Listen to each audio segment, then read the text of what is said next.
Instead, come to us, the government. We will test the drugs, find out how strong it is, identify exactly what the dosage should be, consume it on premise, don't take it with you. You can't go have a party with a friend, but come to us and we, the government, will give you the drug to which you're addicted. You don't have a bus pass, you have no money, come to us. This is basically the heroin maintenance program that they put in place in Switzerland. And the results of the program are exactly the opposite of what everyone anticipated. You would think, well, you're going to make all these druggies. Well, people don't want to be identified as an addict to begin with, so it takes away the chic aspect. It's cool to be using heroin and these other drugs and to look heroin draught. But secondly, it takes the economics out of the drug business by putting in place that heroin maintenance program that they're using successfully in Switzerland. But the other thing, 80-some% of the people in the program in Switzerland were using crime as a means to support themselves. They couldn't take care of their family. They couldn't hold down a job because they were constantly in need of figuring out, how am I going to get the money to pay the drug dealers to get more drugs? So the results of the program, and this is, as long as I deviated here a little bit to the Swiss heroin program, was that virtually all of the people stopped committing crime. They were able to take care of their family. They were able to hold down a job. And the real kicker was many of them chose to quit using drugs, quit using heroin in particular, because that's what they chose to do.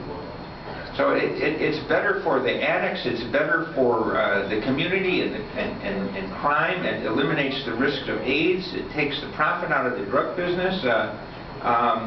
It is just so much better to control and regulate dangerous drugs instead of prohibiting them as we've been doing. Back to my point. Number one, that the drug war does not work. So here was the editorial in the Sun-Times that said we've already lost the war on drugs. You know, don't burn the drugs. And really, it's some great language in here. When will we accept that America has already lost the war on drugs? Medical marijuana should be legalized. Pot more generally should be decriminalized. And the carnage in our streets and in Mexico, we need to rethink. Well, of course, the Sun-Times is right. It's taken me 20 years of running. I ran for state's attorney in Cook County. I ran for governor of Illinois to try to bring this message to the people and to the press. I never got elected, but guess what? Now the ball is moving, and in Chicago we've got the new president of the Cook County Board saying that we need pot tickets instead of arresting people and throwing them in jail and spending some $70 million a year in pot arrests, most of which end up just being thrown out when they get to court anyway. So the press, the Chicago Tribune, is endorsing medical marijuana. Progress. Not as fast as I like it, but progress. The second point that I'd like to make is Leap says that the war on drugs puts more drugs everywhere. We've got stronger drugs. They're cheaper because there's so many of them available. The drug dealers can't get what they used to get. Oftentimes they're contaminated because when you prohibit something, you can't regulate it and control it. Even though you buy the drugs from the same corner, the same person that you did the prior weekend or the prior day, you don't know what's in it. And neither does a person who sold it. Because, again, when you prohibit something, you give up the right to control and regulate it. So we've got these drug gangs that are selling stronger drugs, cheaper drugs, uncontrolled, unregulated, contaminated, and the distribution, of course, is through drug gangs. And we've turned these drug gangs into one of the most powerful influence in our society, not only here but around the world. Since we got tough in Mexico with Calderon, and the United States supporting Felipe Calderon in the war on drugs in Mexico, which is 5 years ago, we have killed 46,000 people in Mexico.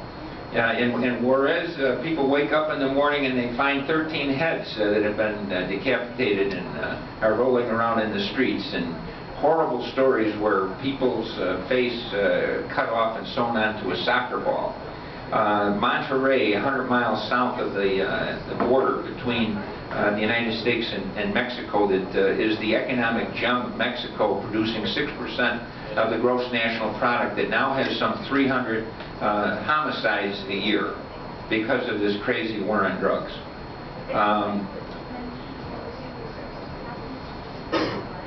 So why doesn't this war on drugs work? And the answer is the money, honey.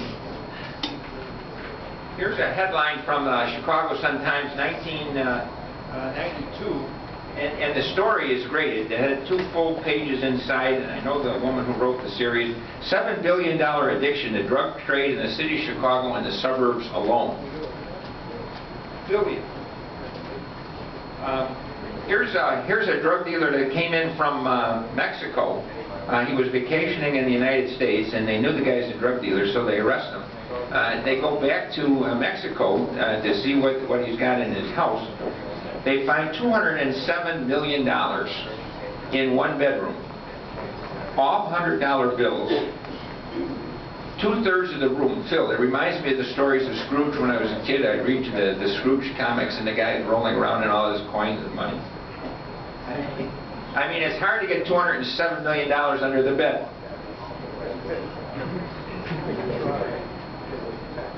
So we've ended up with really so many failed drug war strategies, and we've tried everything. You can try anything in furtherance of the war on drugs to save the kids, except touch prohibition. What can you do? You can outlaw drugs. You can, as Clinton says, hire 100,000 more police to stop the violence and the crime and crack down on drugs. We can get tough on sentencing. We can have 3-time loser laws. We can build prisons to the point that prisons are the fastest growing housing in the United States during the 1990s. We can build prisons to the point where we've got 2.4 million people behind bars, 1 in every 100 Americans. The United States, the prison capital of the world, the highest rate of incarceration of any country. Are Americans really the worst people in the world? I doubt it. But we try. The prison contractors like it when we build those prisons, right? If you're a subcontractor, you like it. If you got the contract to furnish the clothes, the food to the prisons, if you build the bus, if you're the new judge that gets hired to work in drug court, the probation officer, the new parole officer, one of the 100,000 policemen, if you get the drug testing concession, are you in favor of the war on drugs? If you're going to be the drug counselor and you've got more money coming to you, are you in favor of the war on drugs? Well, that's the reason the thing is droned on for so long. When alcohol prohibition was over after 13 years of failure, we're now in 40 years of drug war, and the thing still drones on. So anyway, we keep trying all these other things. We put cameras in the public way. Chicago's got over 2,000 cameras now in the public way. A Big Brother 1984, stop the crime kind of thing. Of course, the people say, we want a camera on our street so they can't do the drug deals out there. Well, then they just go around the corner